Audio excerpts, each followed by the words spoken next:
Now, the rise of anti-Semitism together with the politicisation of the police force is increasingly an issue in the West. We've seen examples of it right here in Australia, but I would argue it is considerably worse in Europe, in the UK. Take a look at this anti-Israeli protest in Edinburgh, where police approach a Jewish man just standing there minding his own business, but they go across to him and advise him that it would be best if he hid his Star of David necklace because it could trigger the protesters. If people will see your star, which I appreciate that you feel into it, they will just get very, very angry. Okay, so I'm just making you aware that then it might trigger the people, because obviously I understand you're sitting on the different sides of the fence.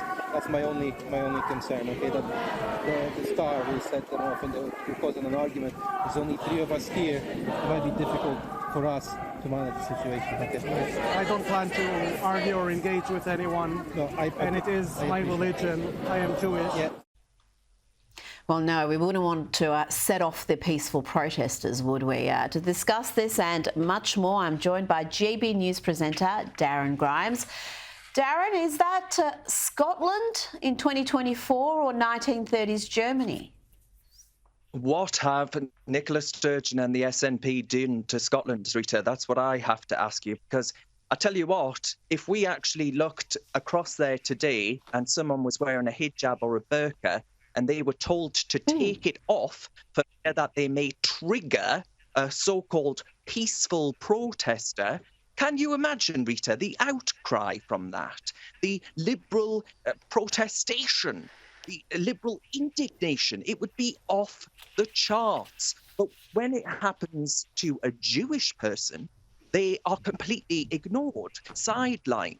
Do you think the police would ever make such demands of any other religion? I certainly don't. And I think actually, as I say there, the political and media class would be screaming until blue in the face. There would be accusations of police being Islamophobic. There would be accusations of religious intolerance. But when it comes to the Star of David, must that be covered? Why can these people not be told that if they threaten somebody or approach them and they are violent in any way, that they will face the full threat of the law? This is appeasement to the mob, Rita. And I think our police officers need to recognise that they're not there to form a protection ring for these mobs. They're there to actually enforce the law, protect the public. That means protecting Jews. And they need a sharp reminder that the freedom of expression of religious identity applies to all faiths and not just one of them. You are so right. It is mob rule. That's all it is. And in the tape, the police officer also talks about there's only 3 of us here, and he was worried that they wouldn't be able to protect this guy because of his Star of David if the mob saw it.